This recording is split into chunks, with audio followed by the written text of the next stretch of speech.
Hello and welcome to the NICU Space podcast by Miracle Moon. I'm Dr. Frankie Harrison, a clinical psychologist and a NICU parent myself. Through my work as a psychologist and through my own experience of having a baby in neonatal care, I know that the NICU journey can leave a huge emotional impact on parents and families. This podcast is a space where we talk honestly about that experience. We will be exploring the emotional impact of neonatal care, the anxiety, the guilt, the grief, the questions about bonding and identity, the parts of the experience that so many parents carry long after leaving the hospital. Across the series, I'll be speaking with other NICU parents at different stages of their journey, as well as professionals working in the field. We want you to feel seen, understood, and less alone in what you've been through. So whether you are currently sitting beside an incubator, recently home from NICU, years down the line still making sense of it all, or someone supporting a NICU family, you are very welcome here. What you have been through matters, and you do not have to carry it on your own. Before we begin, just a quick note that this podcast is for information and support, but it is not a substitute for individual medical or psychological care. Now, let's get into today's episode.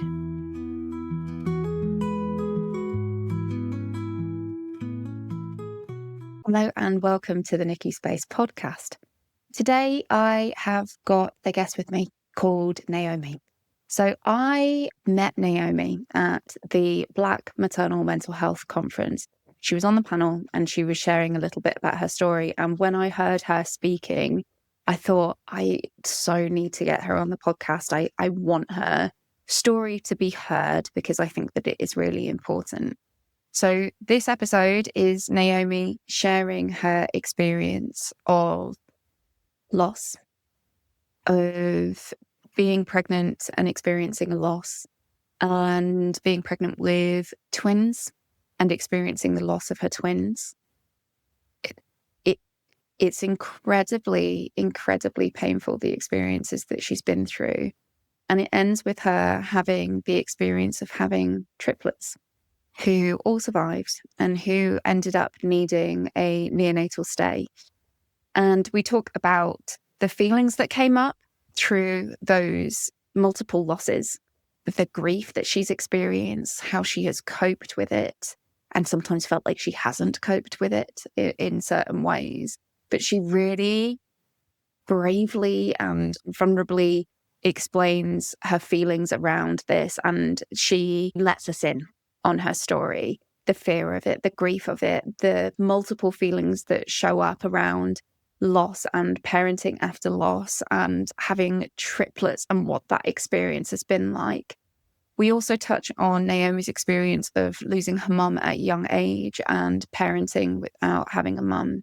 Naomi talks to us about her experiences of birth, and she talks about Tommies who have been actively involved in research to prevent premature birth due to cesarean section damage.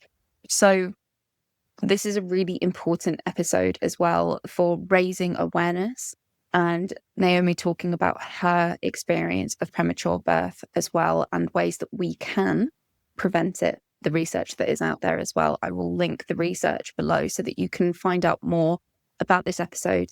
Dive in, have a listen, protect yourself as you are listening. Give Naomi a follow. She's an incredible woman with an incredible energy. And she is a personal trainer, and we are hoping to have her in the NICU space to be able to support us with exercise and moving our bodies after going through neonatal care and loss, and the importance of moving our bodies, so that this is a multifaceted episode. And I feel so incredibly lucky to have spoken to Naomi. So let's dive in. And let's hear Naomi's story. Hello, Naomi. How are you doing? Hi, I'm good. I mean, I'm tired, but I'm good. Yes, no, I bet you are tired. Thank you so much for coming on and talking to me. I saw you talking on the panel at the Black Maternal Mental Health Conference, and as soon as you were talking, I was just kind of writing as you were talking, and there were so many of the things that you were saying that I was like, I really feel like I wanted your story here, and a lot of what you were talking about I thought was really important for other people to hear. So I really appreciate you being here. No worries. Good. So can you help us get to know you a little bit better? And I know that you have got a long story, there's been a lot that's kind of happened to you, right? In many Would you layers. be able to? Absolutely, but I think it's a really important one to share. So whatever feels okay for you, would you be able to tell us a little bit about you and what your kind of journey through kind of motherhood space has been? Yeah. Yeah, sure. Okay, so I'm Naomi Keisha, Yeah. personal trainer. I've been doing this for 10 years. Back in 2017, I did a body physique competition, got really lean, really like Wow. ripped, stepped on stage in my bikini and did all of that. And then literally straight after got pregnant. Whoa. And I was like, where's my abs gone? Yeah. And yeah, I had my daughter in 2017. Everything pregnancy wise went well. I had pelvic girdle pain. That was the only thing that I kind of had. My waters broke naturally. She came on her due day actually. But while I was in hospital with contractions, my I wouldn't dilate. So I'd only go to, I think it was like 5 centimeters I got to maximum. Right. And then after like day 3, they were like, we're gonna have to bring you in for emergency C-section because your waters are broken, this can get dangerous, etc., etc. I, looking back at it now, just think I was panicked. I was in so much fear. I think my body shut down and wouldn't let me progress. Right. Now I know that because I'm older, but at the time I was just like, I don't understand what's going on. Mm. And just briefly, sorry, I lost my mom when I was 7. So Right. I'm going through this whole experience without a mum and I didn't know Yeah. what to do. And in my room, I had my dad, my Right. husband, and one of my best friends who had never had a baby before. So no one could Wow. really help me. Do you know what I mean? Yeah. So it Yeah. was, and I honestly, looking back now, I think my body just shut down. Okay. So I had the emergency C section. Amira came out. She was a chunky baby, absolutely fine. We went on with life. Things happened. She grew up. COVID happened. We moved from London. We moved to Milton Keynes. We got married. We bought our own place. And then, as things with life was kind of settling down, my husband was like, "Baby number 2." I was just like, Hmm. "Okay, fine, Hmm. come on then." So we tried, and I did get pregnant quite quickly. Hmm. And it was actually just before our honeymoon to Jamaica, I found out I was pregnant. Wow. And I was like, "Oh, timing." I was like, "I would have loved this." Anyway, I was like, it's fine. It's what it is. Let's go. So we went to Jamaica, and about halfway through, I experienced some bleeding, Yeah. and it was a bit more than spotting. So I started to panic, and I obviously we hadn't told anyone because it was really early days, but then we had to call our friends and family because we're trying to get hold of our insurance to find out if we're covered, and we couldn't. Oh So we gosh. needed someone from the UK to call them, which meant breaking the news over the phone. Oh By the way, I'm pregnant, but I'm bleeding and I'm in Jamaica. yeah. Yeah. So managed to tell my dad. My dad called the insurance. They were iffing and butting, and he was like, "Look, are you in pain? No. Are you still Okay. bleeding? No." He was like, don't do anything. Right now, just stay where you are. When you get home, unless it escalates, sort it out when you get home. Okay, fine. Rest of the trip was fine. No bleeding, Okay. no pain, nothing. So I got back and I called my GP and I said, I need a scan. Hmm. I've had some bleeding in Jamaica. I haven't had anything since, but I just want to make sure everything's okay. And they were like, no, we're not going to give you a scan unless you're in pain or bleeding now. And I was like, well, I'm not, but I just want to check and make sure everything's okay. Yeah. No, wouldn't have it. They said, do another pregnancy test. And as long as it's positive, you're pretty much okay to go. So I did that, Yeah. came out positive, Okay. carried on. Got to Christmas. Obviously, I'm showing a little bit now because I'm usually super lean. So Yeah. any kind of pregnancy, I've got a little bump now. And so we told everybody. We told friends, family. I told my daughter. Everyone's excited. Oh yeah, second baby because they've been at us for a long time. Like, when's the Yeah. second Yeah. one? And it's Christmas and everyone's merry and all of that. Yeah. Fast forward, I had my birthday. Just after my birthday, I had a little bit more bleeding, and I was like, no, okay, I need to go. So I just went straight in and I said, I need to be checked because I'm almost 12 weeks pregnant and I've had a bit more bleeding. I waited until I think it was like 5 o'clock in the morning. I think I got there at 10 Whoa. to be seen. And I just remember the doctor, and she was saying, "What do you think's happening?" And I was like, "Well, I don't know. Maybe I'm having a miscarriage." "Yeah, maybe." And I was like, "Wow. Okay." Where's the empathy in that? Yeah. None. "Well, I've No. had one. My sister's had one." And I was like, "Thanks for sharing. But right now I need to know what's going on with me. Yeah, of Can I course. have this information?" Anyway, she said, "Well, you've got a scan scheduled in for next week, so you can wait for that." And I said, "No, I'm not waiting a whole week. I want to scan now." Okay. So she said, "We can't do it right now, but I could call the department and see if they can see you in the morning." "Yes, please. Let's do that." Mm. So they did. I had to go home, come back, and they scanned me the next day. And Elijah, my husband, came with me. And yes, we got there. They tried to do a normal scan, couldn't see anything, asked to do an internal. And I said, yeah. And then we heard the dreaded words, "I'm sorry, there's no heartbeat." Gosh.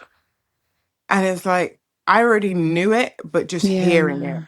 And I broke. I Of broke. I was like, course. this could have been prevented months ago had you Yeah. just scanned me then. Yeah. So then we had to go home, and we had to then tell my 6-year-old child that you're not going to be a big sister. I'm sorry. She broke down. She's screaming, "You lied to me. How could Oh you my lie gosh. to me?" Yeah, she was so Oh, upset. So yeah. upset. That's so painful for you with that as well, seeing that. Yeah, my Honestly, goodness. she Yeah. was so excited. And then from there, I decided to let my body do things naturally. And I went into what I would say labor. I went into labor pain. They said, "Oh, you'll experience some cramping." It was not cramping. It No. was full on, like I'm blowing. It died down that night, and then the next day kicked off again. But this time it was like 10 times worse. And now Mm. I'm bleeding, but I'm hemorrhaging. Like it's very Oh, heavy. wow. And Yeah. I'm feeling dizzy, and I'm feeling sick. And like I can't even get up. And at that point, my dad said, "Okay, it's time to call an ambulance because this is Right. not good." Yeah. Ambulance comes and it's like, "Yeah, we're taking you straight in." Okay. Took me in. The doctor said, "It looks like your body's trying to get rid of the pregnancy, but it's borrowing blood from the rest of your body. Wow. And if we Okay. don't give you a D&C now, we're going to lose you." Oh, gosh. I think his exact words were, "You've already lost the baby. Let's not lose mum too." Mm. Yeah. Okay. Oh, I just got goosebumps with that. Gosh. So we did the D&C, and then it was like just recovering over that. And I think because I'd heard so many people say, "Oh, it's normal. Everyone, loads of people have miscarriages." And so I kind of just buried it. Mm. And I just went, "Okay, it happens to a lot of people. Let's just get on with life." And I said to my husband, "I don't want to hear the word baby for a good year. Don't talk to me. Yeah. I'm Yeah. going to the gym. I'm getting my body back. That's it." And that's what we did. We just carried on. Obviously, my daughter was still really heartbroken. She would cry daily. Oh. "I want a brother, I want a sister, I'm on my own." And it was a lot. Yeah. So come to the end of the year, to like November, December, we decided to go away again to like make up for Jamaica and have like a second honeymoon. We went to Egypt. Mhm. Had a great time, came back, and I found out I was pregnant again. Okay. So I was like, "Okay, we're not going to tell anybody until we've had our first scan and everything's confirmed." Yeah. So we kept it under wraps, didn't say anything. That Christmas was so hard, not telling anybody and trying to stay awake because I was really tired and really sick. Mm. Then we went to go and have our 12-week scan. And the night before, I'd had a dream that I was carrying twins. So I told Elijah in the morning, I was like, "I had a dream that it was twins." And he was like, "Yeah, can you imagine that? Twins, ha." Yeah. And then we went to the scan. And obviously, this is now bringing up a lot of Yeah. emotions, because the last time we were in this room, we were told no heartbeat. Yeah. So now we're petrified. He can't look at the screen. I can't look anywhere but the screen. Yeah. I need to see it. He can't do it. And so they're scanning, and she says, "Oh, see a little heartbeat here." Automatically I relax. And then I could hear him breathe as well. Okay, there's a heartbeat. Yeah. And she moves it onto the other side, and she said, "And there's another one here." Mm. And I was like, "What?" And Elijah's eyes just darted open. And I just started screaming. And I was like, I knew it. I knew it. I said it was twins. I knew it. And he was like, what? And we're crying and we're laughing. And the sonographer, she's like, I'm guessing you didn't know. I was like, no. So obviously we've made so much noise in the room now. So we Yeah. come out and everyone's going, what is it? We're like, we're having twins. And, you know, we get the 2 scan pictures and everyone's just going crazy. And then we're like, okay, let's just tell everybody because this is magical. Like Mm, how else does this happen naturally? Like this is mm, crazy. So we told our family and friends, recorded their expressions. We're like, oh, we're pregnant. And they were like, yeah, yeah, yeah, yeah. And then we go, what do you think we're going to have, a boy or girl? And they would be like, oh, a boy. And they would say, oh, what about the other one? And they'd say, other one? And then we'd give them both the scan pictures, and everyone was just, oh my gosh, you're having twins. This is crazy. Crying, laughing, hugging us. Like, you know, everyone's yeah. like, you've lost one, you've got 2 now. Yeah. Look at that. Look at God. Look at this. And all of that. And we waited even longer to tell Amira. We Right. waited until we were almost, I think we were about 16, 18 weeks. Yeah. And then obviously I was quite big at that point, and Yeah. she could see, and she's looking, but she didn't want to say anything. Mm, mm. And then I was like, let's just tell her. Let's just tell her. We can't tell everybody else and not tell her. So we recorded it, did a whole video of her excitement of her, oh my gosh, there's going to be 2. I'm going to have 2, either Yeah. 2 brothers or 2 sisters or a mix. And yeah, so at that time, my dad was turning 60 and we'd put on this big party for him. So all the extended family were there as well. And obviously, we told everybody there as well because I was Mm, showing. mm. About a week after that, I started getting some pain. And I was like, okay, what's going Oh, on here? Is this just because it's a twin pregnancy? I don't know. yeah. So went to go and get it checked out. They said everything's fine. If you feel any more pain, just let us know. Okay, fine. Then it came back again, a lot more pain. And I called them up first and they said, okay, take some paracetamol. If you still feel pain, come in. Mm, Elijah was like, no, we're just going to go in. yeah. So we went straight there. By the time I got there, I felt like I was in labor. Like I was in so much pain. I'm Yeah. now getting onto my knees on the floor because I'm in so much pain. Right. And was it And that then, similar kind of contraction type pain feeling? Okay. yeah. Yeah. And then they get me onto a bed Yeah. and my blood pressure just drops. And an alarm goes off. And before I know it, there's like 9 people in the room and they're trying to figure Oh, out what's wow. going on. They said, okay, we need to check your cervix. So they put in a speculum, had Hmm. a look, and they said, it's still closed. Your cervix Okay. is still closed. We're good. We just don't know what's going on. And take me to another room. And then all of a sudden, it all kind of dies down. Pain Mm. kind of goes away. They want to do more scans. They want to do more checks. And they did. They found nothing. Okay. So they sent me home. Okay. Sent me home and said, anything happens again, just come straight back. Hmm. A few days after that, we had our 20-week scan. Hmm. So I was like, at least we're going to have a proper scan done. So if anything's wrong with the babies, we'll know. Yeah. 20-week scan, everything's fine. They're growing fine. Head circumference is fine, everything. And it was probably about 3 days after that, I started feeling that pain again. Okay. And I took 2 paracetamol, had a nap. Elijah called them up. They said, yeah, if there's anything more, just come back. Had the nap, woke up, and I went to the toilet, and it was just like a gush of blood.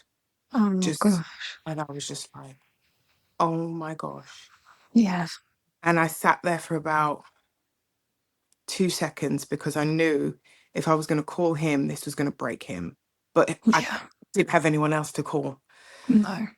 So I had to call him, and I just saw his face. As soon as he came in, he was just like, no. And I said, call the ambulance, get Amira into her room, call my dad. Yeah. We need to go. Yeah. My dad came over quite quick, kept Amira into her room. Ambulance took me. They wanted to have a chat. I was like, no, we need to go now. Yeah. Yeah. Got to the hospital. Elijah met us there at the same time. Again, they did not scan, sorry. They checked my cervix with a speculum, Yeah. had a look, cervix was open. And they said, Mm. well, at this point, there is nothing we can do if your cervix is open. And I was like, well, what does that mean? He was like, it looks like they're going to come out and they're Oh going to come gosh. early. So I'm just like, I can't believe this is Oh, happening. Like, I'm 5 months pregnant. Like, I'm looking yeah. at bugging this. What do you mean? Yeah. So then they said, okay, we might be able to get you to Oxford. They might be able to do something there because they're specialists. But you have to wait until tomorrow because there's no one there that we can call at the moment. Had I known what I know now, I Yeah. would have just gotten up off the bed and driven to Oxford Yeah. myself. As if I you would have can just wait, gone. like as if it's an option to wait until tomorrow. Yeah, That's what I'm saying. completely. Yeah. So I waited. I didn't want to drink anything. I didn't want to get off the bed because I was like, Yeah. I don't want my baby to fall into the toilet. I'm in Yeah. pain. I'm asking for gas and air. They were like, you're not having any gas and air. Just ride it out. And I'm like, Okay. So I'm just riding out this pain. The next day, the doctor comes in and says, we can take you in an ambulance. It's going to be an hour drive. Anything can happen on the way. You might go into labor. Are you sure you want to go? Yes, Yeah. I'm very sure. Let's Yeah. go. Mm.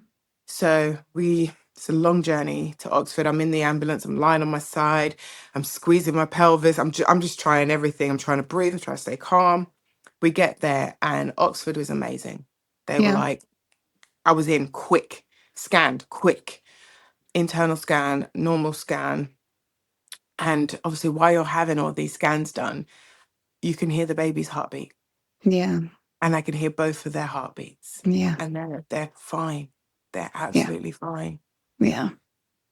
So we get out of the room and they say, unfortunately, the first twin, the sac, is pretty much coming out now. Mm-hmm. Mm-hmm. And if we try and push that twin back in, it could rupture. You're open for infection. We can't put a stitch in. It's too late. Okay. So what they were going to do is send me back to Milton Keynes to wait everything out. But I think as soon as my body heard there's nothing that can be done, I then started having the labor pains. Right. So then they were like, okay, we're going to have to admit you here, Mm-hmm. which they did. And then it was probably about 3 or 4 days of being induced and giving birth to two babies. Oh gosh. Layla came first, Yeah. got stuck as I was pushing. Yeah. So the midwife had to go and get her supervisor to come back and help. And she had like loads of bruising down her face. And I think Mm. that was part of it. But she passed away as I was giving birth to her. Oh gosh. So when she actually came out, she was already gone. Yeah. And they put her on my chest, and Yeah. yeah, it was Oh,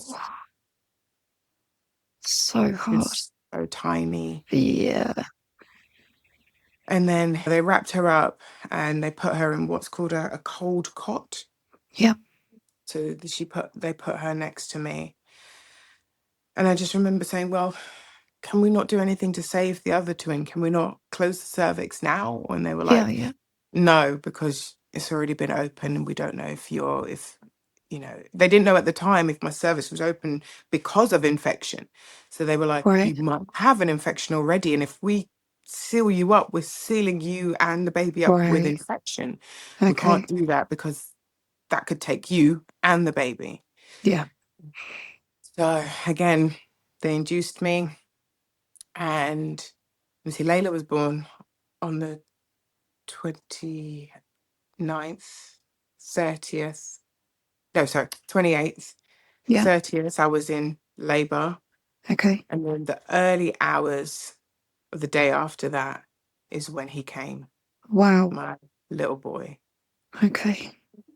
And they did offer me pain relief, Yeah. but I only had gas and air the whole time.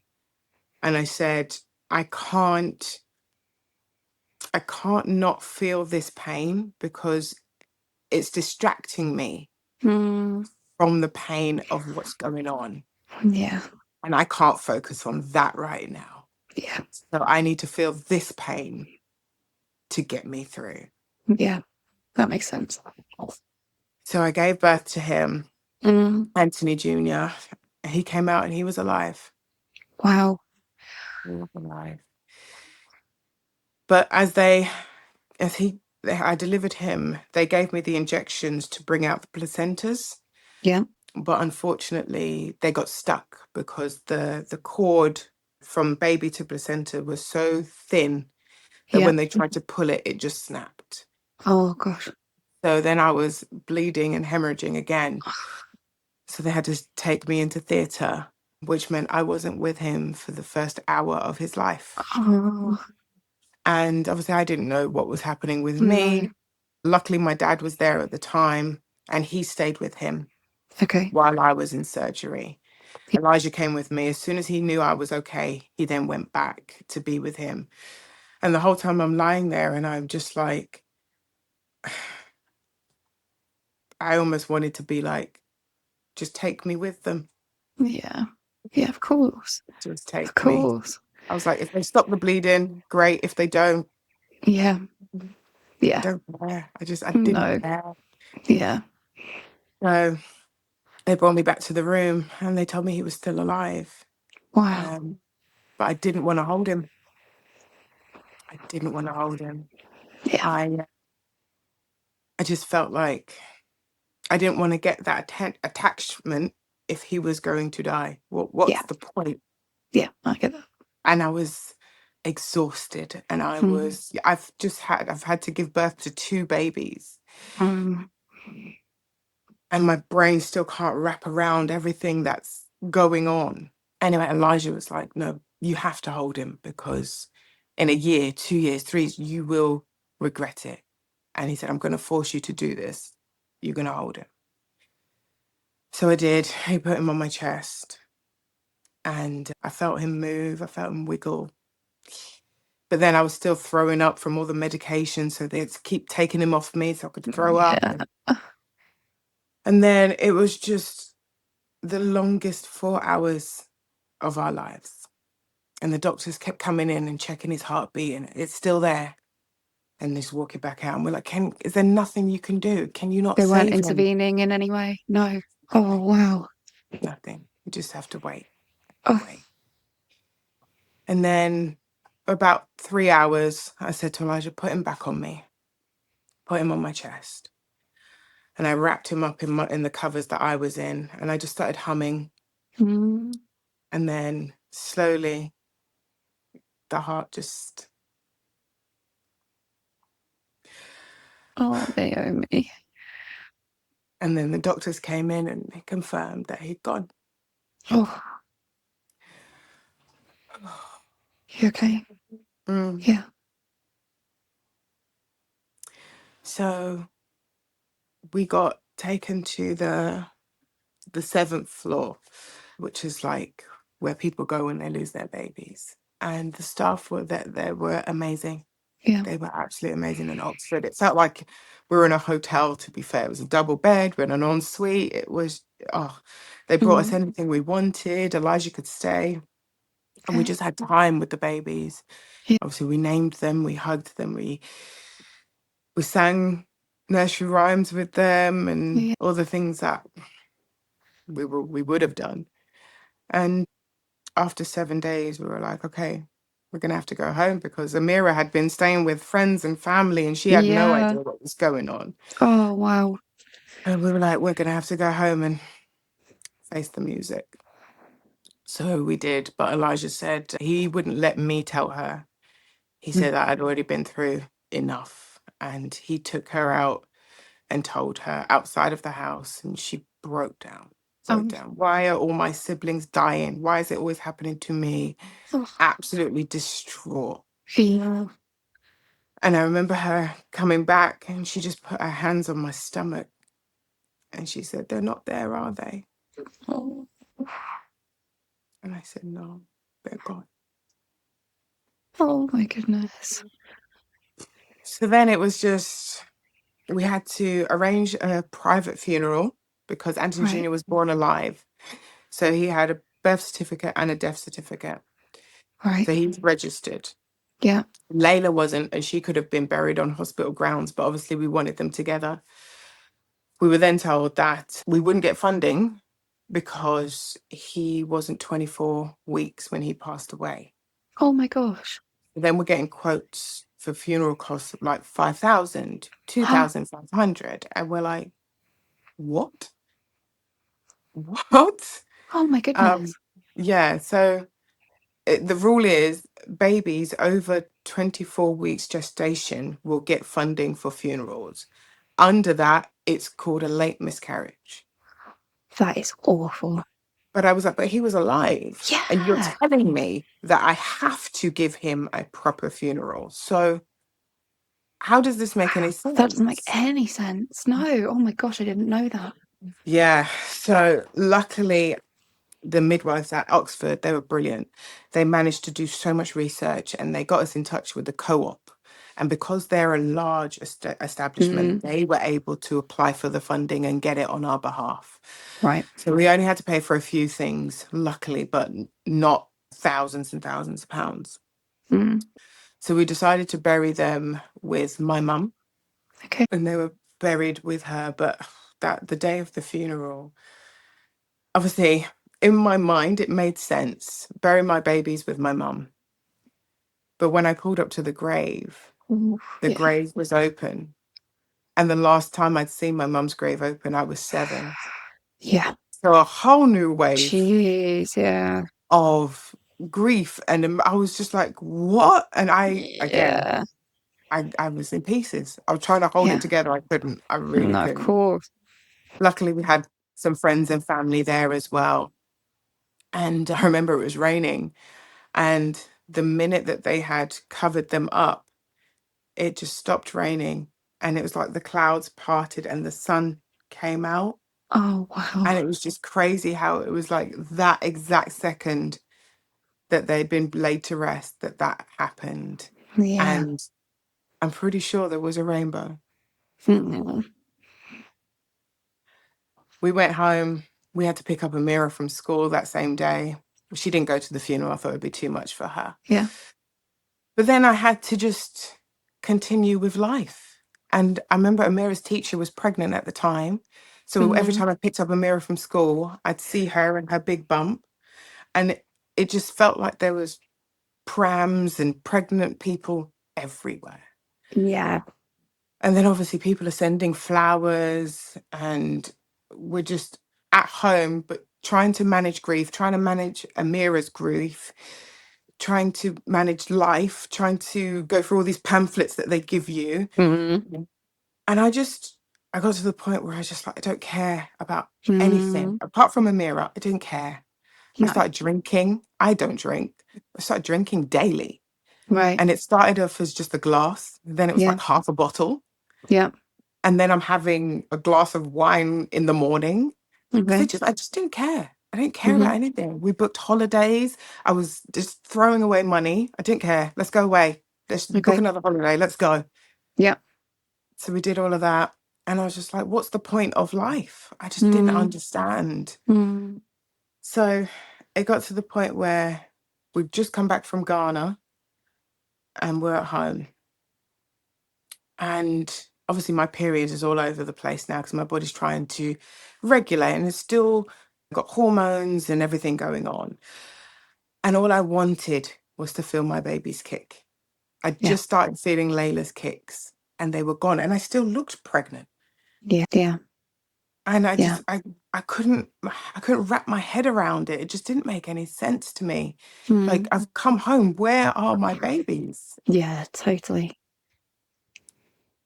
And then I did a pregnancy test and I was pregnant. Oh my gosh. Ah, Literally 3 months. Three 3 months months after. after. Oh wow. So how did you feel in that moment when you found that out?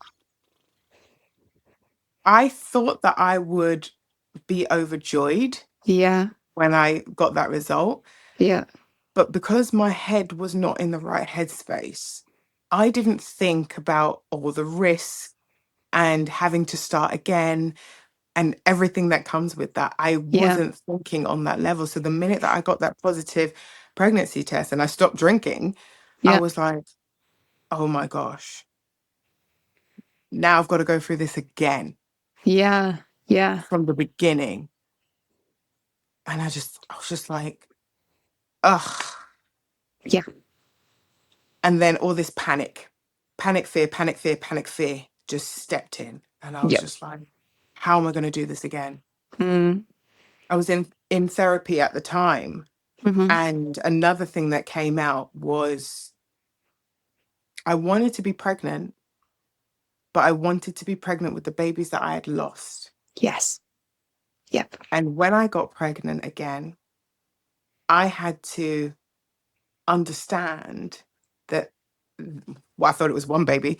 These babies are not the babies I've lost. It's 100%. completely different. Yep. Yep. And that took a lot for me to wrap my head around Yep. because it really stamped the fact that my babies were gone and Yep. there is nothing that I could have done to bring them back. Yeah. Yeah. So I was very, very, very early. I think it was 6 weeks. And I went straight to the hospital. I didn't even call. I was just like, I need a scan Yep. now. Yep. So they did an internal scan. They said, the lining of your uterus looks like beginning stages, but we can't see anything. It's too early. We'll get you back in another 2 weeks and we'll do another scan. Obviously, they know my history now. So they're Yeah. like, yeah, yeah, yeah, we'll scan you. Yeah. Yeah. So I'd booked a holiday to go to Spain by Okay. myself because I was like, I need to just not be around anyone. I don't want to Yeah. see anybody. So Elijah said, just go. Mm. It's early, early. Just go. We'll deal with it's only, I think it was 3 days. He said, we'll Hmm. deal with this when you come back. So I went to Spain. First day was fine. Second day, bleeding. No. Oh my gosh.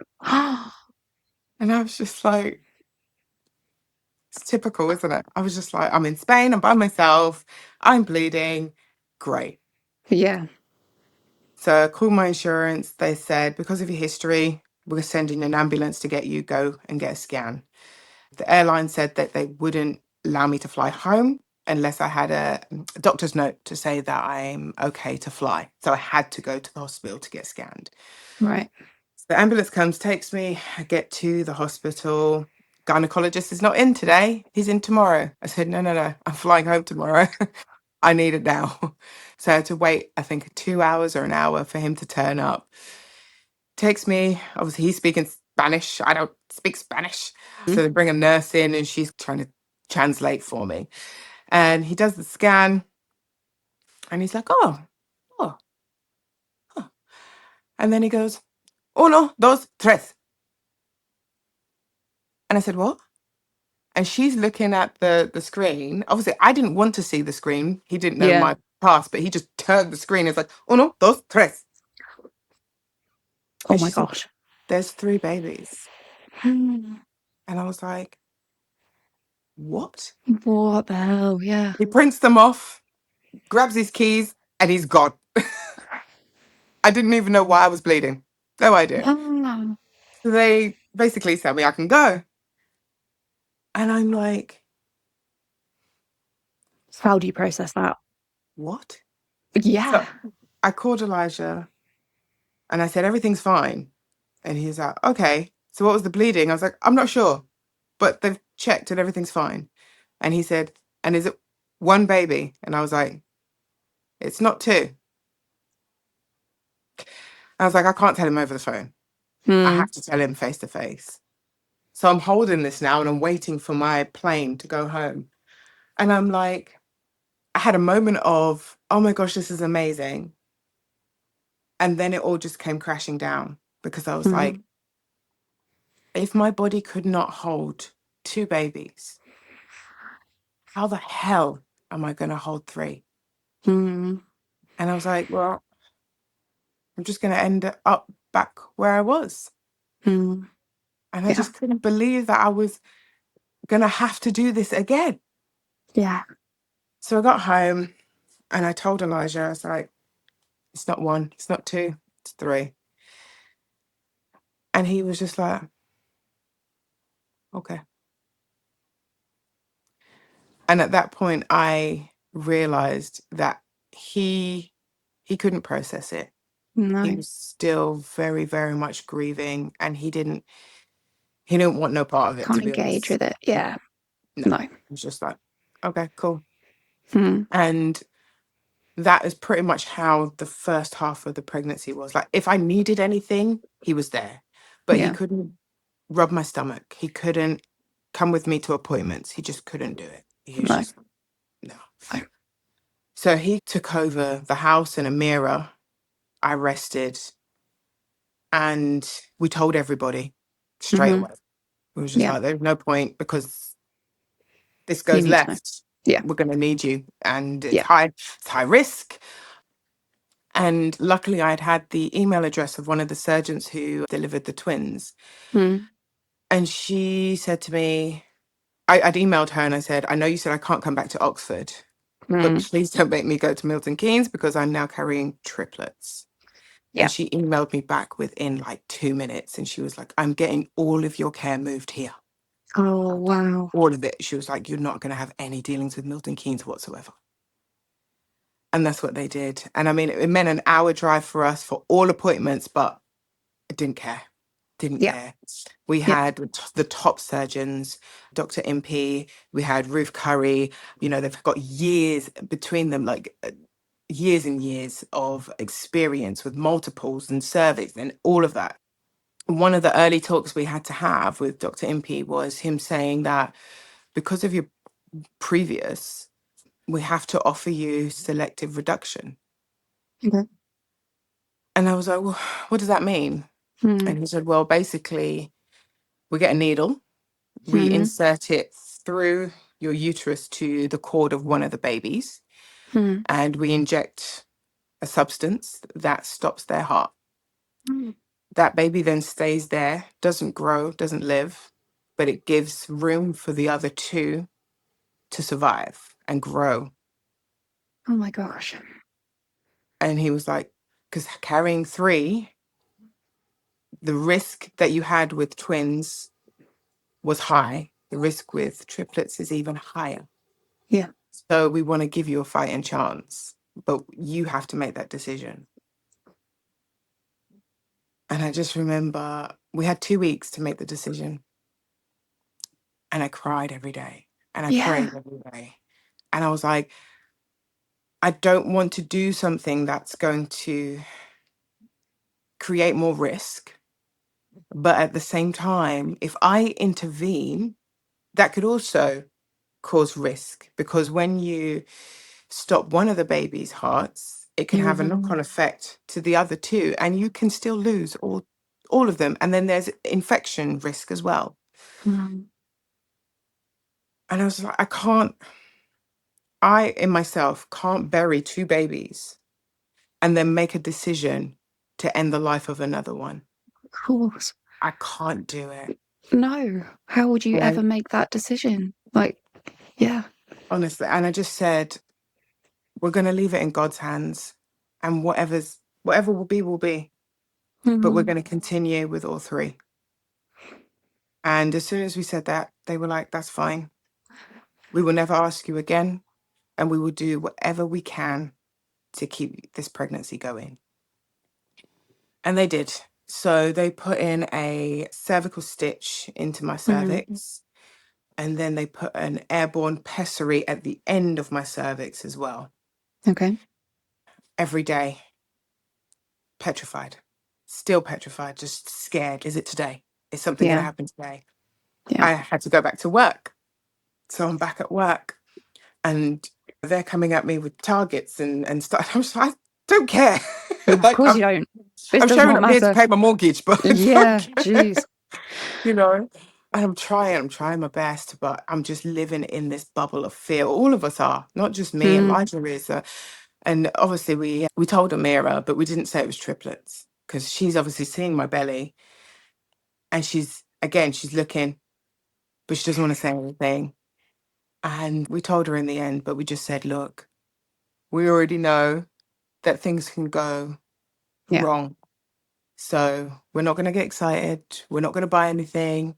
We're just going to pray and hope for the best. And we'll just take one day at a time. And she Mm-hmm. was like, okay. But we didn't tell her it was triplets. Mm. At about 17 weeks, I did an internal scan and my cervix had shortened. It had gone Okay. from like 27 or something down to 13. Wow. Okay. And they were like, okay, it is happening again. But the stitch is holding. Okay. After that, it went down again. And had I not had that stitch in, Hmm. exactly the same thing would have happened. And that's when Dr. MP said, it looks like your cervix has been damaged. So when you had the emergency C-section with a mirror, Yeah. because you were 5 centimeters dilated, your Yeah. cervix was open. So when they did the C-section, Yeah. they damaged the cervix at that point. Oh, wow. Yeah, and he said that no one would have known this until your next pregnancy, and it's only research that's come out recently through Tommy's actually why they're actually putting the two things together, because a lot of women who are having their second baby after having or third after having an emergency C-section Yeah. are having their babies early because of damage done to the cervix. Okay. Okay. So That's for important. me, Yeah. it was so important for me because I had felt like I had failed my babies. Yes. I felt like my body had let them do, like, it's the one thing you're supposed to be able to do as a woman is Mm. hold your babies. And I couldn't do it. And I hated myself. So just knowing that it wasn't my fault. I mean, I don't think in any situation, whether it's cervix or not, it's never the mother's fault, but Yeah. you blame yourself. Cool. You Do. blame Yeah. yourself. So just having that information just made me feel like, oh my gosh, it wasn't me. Yeah. It wasn't Yeah. me. Yeah. So we proceeded with the triplet pregnancy. They were growing, they were getting bigger. Every day we're on eggshells. After Christmas was around the 21 week, which is where we lost the twins. So it's Christmas, but all I wanted to do was Heavy. sleep. I was Yeah. just like, if I sleep, then I get through it. That's the, Yeah. yeah, I just want to go to sleep. So I felt like I wasn't even present at Christmas. And I felt like I missed so much of a mirror. I Mm. How just old was she wasn't at this there. point? She was 8, 7, 8. 7. Okay. She was 7. And the Yeah. irony of it, she was 7 when the twins passed, because that's when I felt really low. And I was 7 when I lost my mum. Yeah. I was just And going I to just say there's thought, that link there as well, isn't there? Yeah. whoosh. So Yeah. can't make it up, I tell you. Layers. My gosh. So we got through Christmas. And any kind of pain or twinge or anything I had, we were in the car to Oxford and they checked Yeah. us straight away. There were nights where Amira had to sleep in the back of the car. Elijah would be there with the engine on just to check and make sure everything was okay, because we were not Yeah. leaving anything to chance. But once they'd done one scan, we were like, can you do another? Can you do an EPG? Can you, like, you do so much research and you start learning all the technical terms, and I was just like, this is what I need. But Oxford were amazing. I can't Mm. sing their praises anymore than I already do, but they were just amazing. We got over 21 weeks, and I think the aim was to get to 30. I think it was like 37. But because the service started shortening, they were like, we're not sure if we're going to even get to 28. It depends on if this stitch holds. We're just going to. So then we're starting to have talks with the neonatal team. Right. And they give us this graph as to, if your baby comes at 22 weeks, this is the likelihood of survival. This is if they do survive, these are the things that could be wrong with them. And so then you're starting that journey next. And it's Yeah. like every week it gets better, but we don't know when these babies are going to come. So we're trying to learn about what neonatal means, and what they're going to look like in these little cubicles, and how long will they be in there, and what are their lungs going to be like. And you start doing Mm. research and reading up on all this stuff, and it's just like, more stress, more pressure. And Mm. then there's, but don't be stressed. Don't be stressed, because stress, the babies can feel the stress. And you're like, I need to relax. And Pressure. Yeah. pressure, Yeah. pressure, pressure. So, and by this point, I'm big. And then I get gestational diabetes. So I have to really look after myself. Luckily, I'm a personal trainer. So Yeah. for me, it just meant you can't do no emotional eating. You've got to eat Yeah. like you're training for a competition now. Yeah. So eggs, Yeah. avocado, all the good fats. Did you know that the NICU space is more than just this podcast? We also run an online community created specifically for NICU parents, whether your baby is currently in neonatal care or your NICU experience happened months or even years ago. Inside the community, you'll find specialist guidance from professionals who understand NICU, resources and coping tools to help with the emotional impact, and most importantly, connection with other parents who really get it. For many parents, it becomes a place where they can finally talk about their NICU experience with people who understand without needing an explanation. If this sounds like something that would support you, you can find out more information in the show notes. Let's get back to the episode. And I can't even walk at this point. I'm not leaving the house unless I'm going to the hospital. I'm working from home, but then I just went on maternity leave early because they were asking questions about targets and stuff. And I was like, no, not now. And I'm literally just on the sofa day after day, praying, hoping that we just get it through. We just get through. Every day was like, it will, every day that they were inside would be better for them. Mhm. We got to about 30 weeks, and one of my friends was like, I'm going to need you to buy a cot. And I was like, are you sure? She was like, yes. Someone's coming home. Come on, buy a cot now. Let's go. Mhm. So I was like, I'll put it in my basket, but I'm not going to buy it. And then we got to like 32 weeks, and they were like, okay, we're going to go for one more week. Yeah. Let's see. And I said, can we please get them out, because I can't move.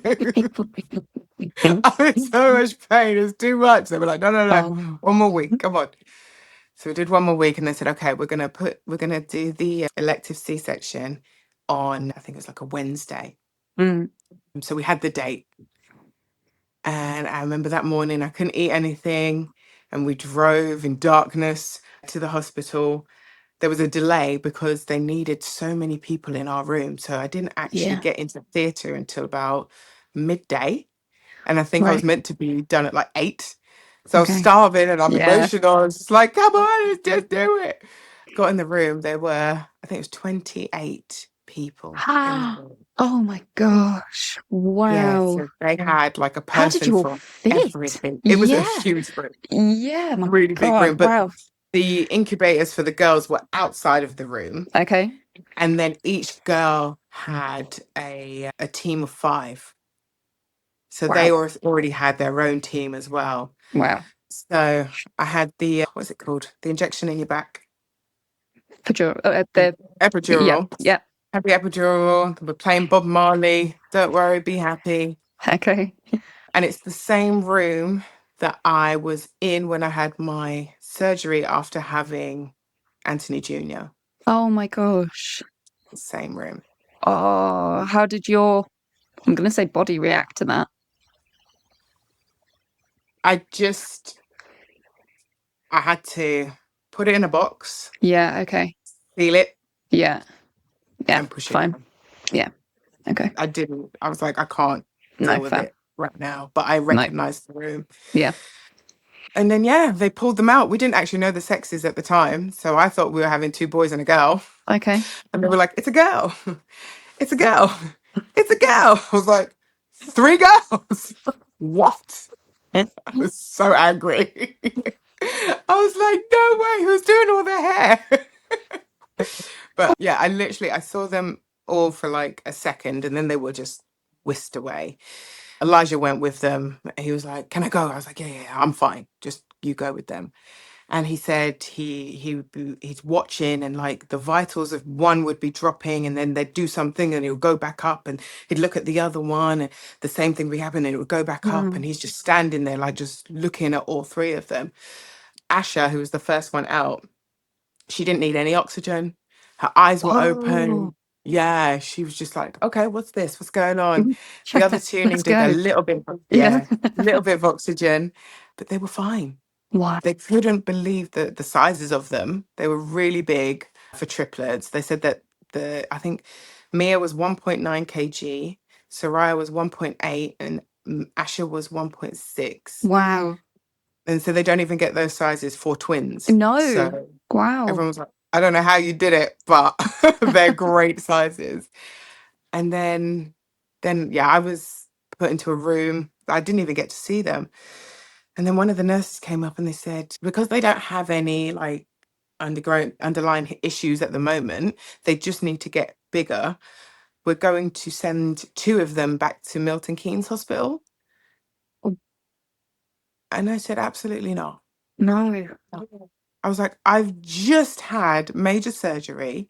I'm I'm in care here. You cannot send two of my babies to a hospital an hour away. There is nobody there. Absolutely not. So I don't know how I did it, but that same day I got off that bed and I was in a wheelchair and I said, take me downstairs now. Who do I need to Mm. speak to? Mm. So I went down, spoke to them, kind of explained our history. And they were like, okay, fine. He said, what it is they look at each baby as individuals. Yeah. They're not looking at us as a, and I said, well, you need to look at us like Yeah. it's a group thing here. So after a week, I was discharged. And then, yeah, I think the day after that, Asha and Mia were sent to Milton Keynes. Okay. And then we had a whole another drama of having one baby in Oxford, two babies in Milton Keynes, and a 7-year-old at home, Oh my gosh. and trying to navigate that. And it was days. So Elijah would go to work, drop me off at the hospital, and Mira would go to school. I'm in the hospital with Asha and Mia doing all the things that you do with neonatal babies and doing all the measurements and feeding them through the tube and trying to express at the same time and not sleep. And I'm trying to do skin to skin, and I'm trying to learn how to do the nappies, and because they're just so Mm-hmm. tiny. Mm. Then Elijah comes home and comes back from work, picks up Amira from school. We had family and friends here with Amira, Right. picked me up. Then we'd go to Oxford. I'd spend a little time with Amira first, then go to Oxford and spend the night there where I'm still expressing and then doing all of that with Soraya. We'd Wow. leave there about 4 o'clock in the morning, come home, have a 2-hour nap, and do it again. Oh my gosh. And I mean, my body was just breaking. Yeah. And they say, oh, you've got to make sure you're drinking and you've got to make sure you're resting. How? Yeah. How? Yeah. There's no way. I guys, what? So after a week, Oxford literally put Soraya in an ambulance and sent her to Milton Keynes because they kept fobbing her off. And they were like, well, we don't have space for a third baby. And they're like, well, you're going to have to make space because she's on her way. Yeah. Yeah. Just tuck her in somewhere. Just pop her Right. somewhere. Yeah. And then they did. They made space. Okay. And then we had all three of them there. And during that time, they had jaundice. Is it Mm-hmm. jaundice? The yellow. So Yes. they had to have the UV, Okay. each of them. Yeah. And then there was something else that they caught, something on the skin. Oh, I can't remember. I can't remember. There was something that they caught, and we had to be isolated from Okay. everybody, and we couldn't have any visitors or anything like that. When And they that were was a all new three stress. together. Yeah. Yeah. Okay. Yes. And then obviously I wanted to breastfeed because I'd breastfed Amira, Right. and I was told that because it's triplets, you can't basically, you don't have enough because they're Okay. premature, they're triplets, and you don't have enough to give them what they need. So they have to go on formula. Okay. And every time I would come in the morning and I would say, can you not feed them first thing in the morning because I want to latch and I want to get my milk going. Mm. It's fine to top them up afterwards, but let me do that first. Yeah. I'd come in and say, oh, they've already been fed. That's painful as well. Like you want to just be able to like feed your baby. especially if And you've expressed that. I felt like I didn't have the support. No. And their stance was, you know, let's fatten these babies up, basically. Mm, Let's get you home, and once you're home, you can do whatever you want. But by that point, they're already used to the routine, yeah. and each of them have got different members of staff. So they're being fed on a schedule. Yeah. Yeah. And it's literally, they would do Asha, and then half an hour would be Mia, and then half an hour would be Soraya. So within an hour and a half, all of them were fed, nappies changed, temperatures, everything done. Yeah. And I'm like, but how am I going to do this when I get home? Because it's Yeah. going to be just me. You'll Yeah. be fine. You'll be fine. So after 2 weeks of them being in neonatal, we all they got discharged and then sent home. And I was not okay. No. I was not okay. I obviously I didn't feel like I knew them Mm, because everything was so regimented. There wasn't that, like with Amira, I got to know her even in the hospital. You cuddle your yeah. baby, and I felt like I was robbed of that. And then I just got sent home with three babies who were still premature, who were on a schedule that I now had to do on my own. Yeah. Elijah had to go back to work. Amira still needs to go to school. And there'd be times where I just wouldn't sleep. No. So I'd be up all day. I would do the 10 p.m. feed, which would finish about midnight. And then I've got a 2 a.m. feed. So there's no point going to sleep because then I have to wash all the bottles. So I'm Yeah. doing the 2 a.m. feed till 4. And then I have to clean up, tidy up, get the next bottles ready. And then if I'm trying to drift off at 6, there's no point because I've got to do the feed again. And then I've got to get Amira ready for school. Oh my gosh. So I would have You spells where I not would just sleeping. not sleep. I No. would just not sleep. And No. I would scream and Yeah. cry, Yeah. but there was nothing I could do. No. And it was horrible. How did Absolutely you horrible. how did you get through that that kind of period? I just took it one day at a time. Okay. I think having an older child allowed me to know that the periods, they last, they feel like forever, but Yeah. they you move on to the next bit. Yeah. And the minute that we started weaning them at 6 months, I knew that we were coming out of that stage. So I just had to dig my heels in, cry, scream, but Yeah. get through it Okay. because I knew it wasn't going to last. Yeah. Yeah. And then obviously the girls, because they're being premature around Christmas. Is it Christmas? No, around they were when when were they born? February. February. And then they started to get sick. So then we had RSV. Oh. Asher was in hospital with RSV for a week. Then Mia got it. Then Soraya got it. Then I got it. Oh my God. And then we all came out of hospital. And then a couple of months later, we got it again. Soraya got it really bad. She had to have oxygen. Right. And then I had two babies in hospital, one baby at home. Elijah had to take time off work. Amira still got to go to school. It has been A lot. a lot. And then I feel like we did a whole year and Mm. we literally survived because that's what it Yes. was, survival. Yeah. And then I went back to work. Yeah. Oh my gosh. So how, if it feels okay talking about it, how has that been?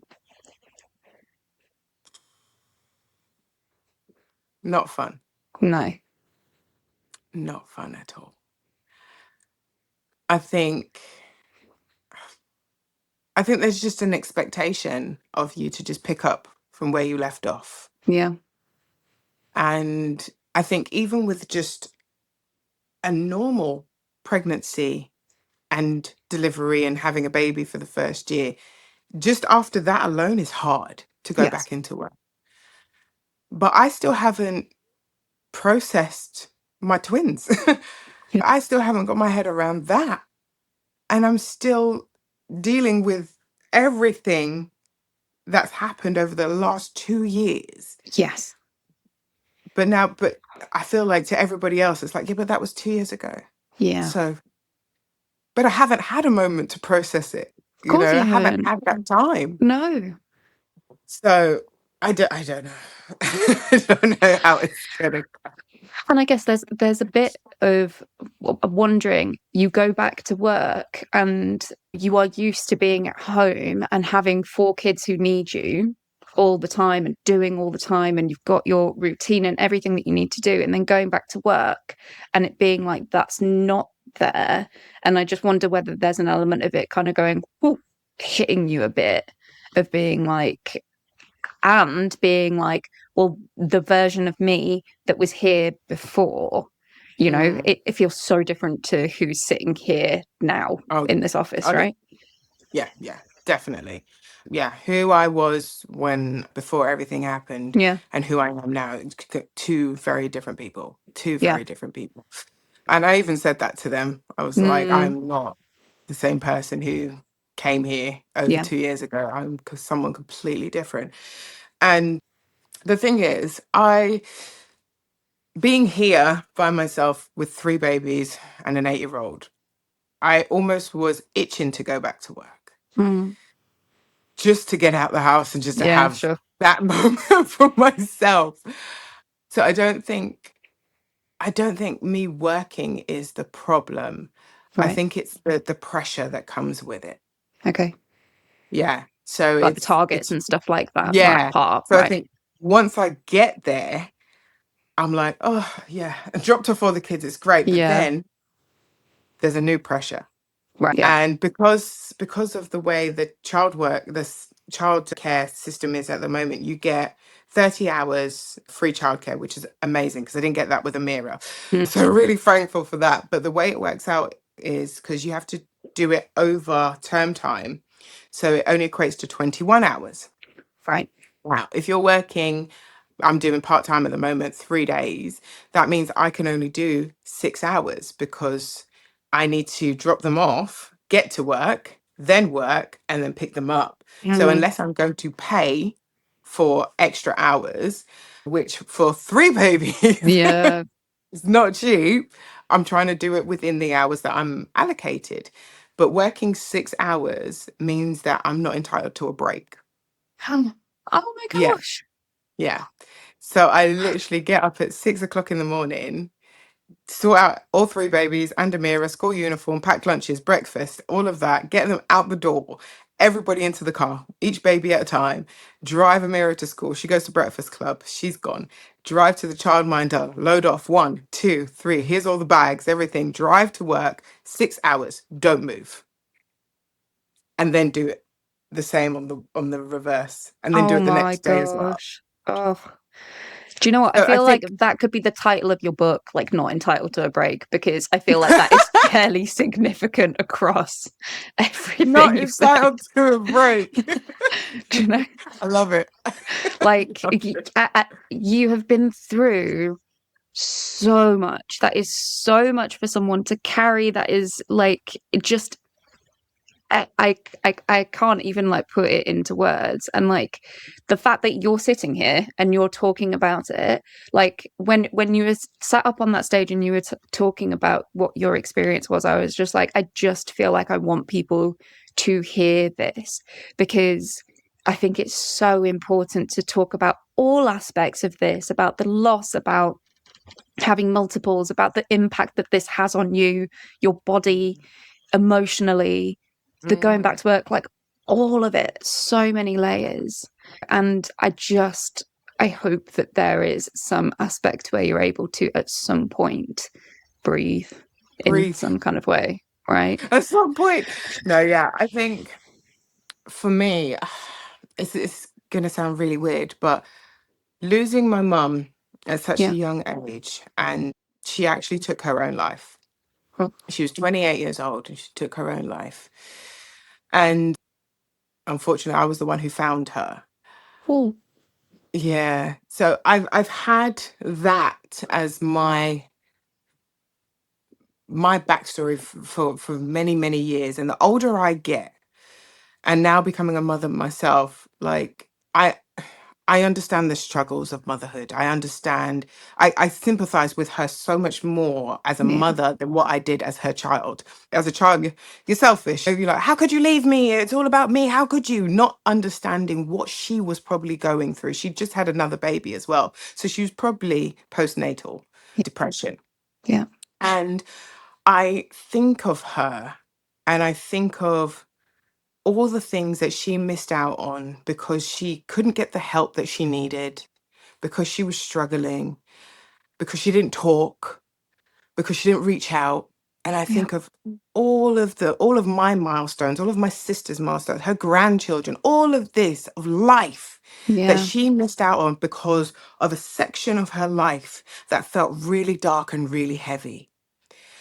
So when I'm in those moments, I think of that and I think this might be a moment and it might be a long moment of darkness, but there is light. Mm, There is light and there is love. And these babies who are babies at the moment, they will grow and they will become adults and our life will change. And it will, I don't want to say it'll get easier because my dad says it doesn't get easier. yeah.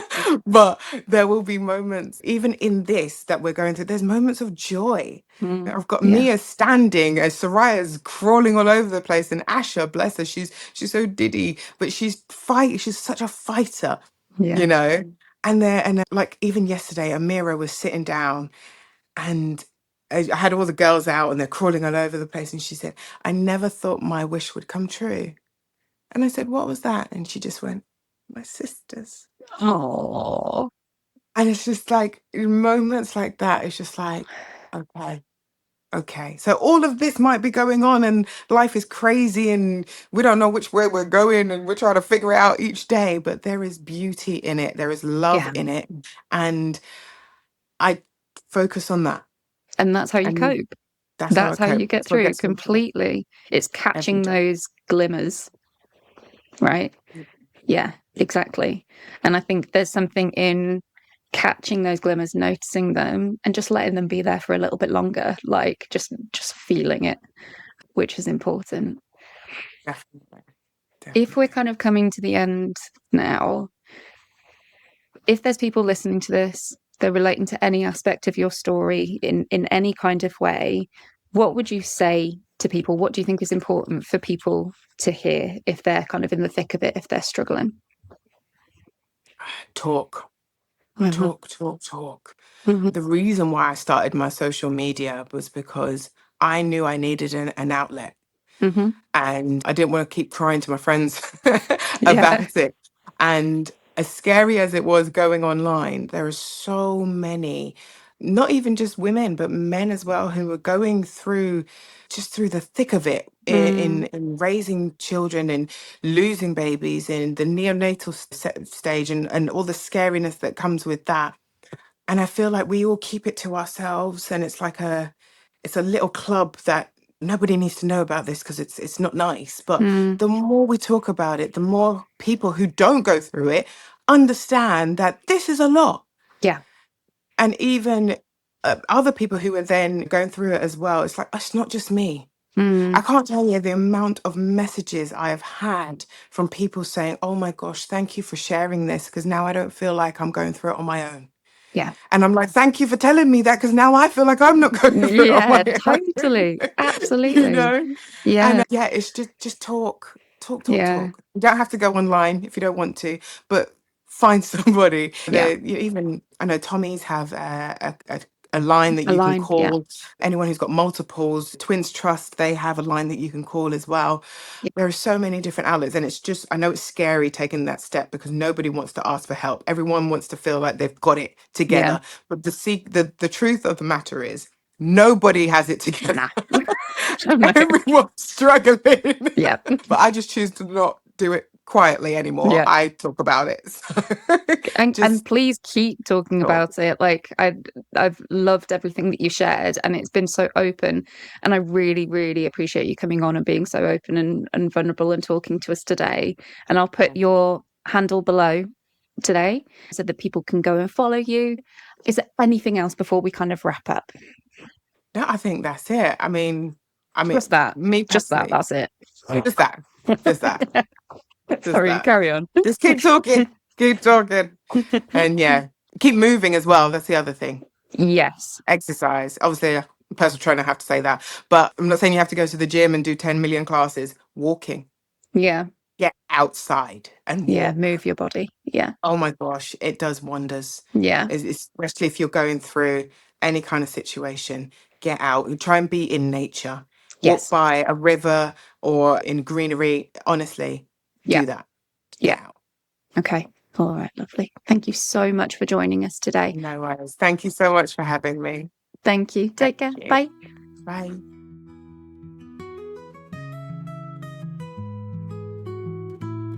Thank you so much for listening to the NICU Space podcast by Miracle Moon. If this episode resonated with you, please know that support is available and you are always welcome in our community. If you found this episode helpful, one of the best ways to support the podcast is by sharing it, leaving a rating, or subscribing. It helps these conversations reach more NICU parents who really need them. You can also find us on Instagram and across social media at Miracle Moon UK, or explore more resources at miraclemoon.co.uk. Wherever you are in your NICU story, please remember this: you are not alone.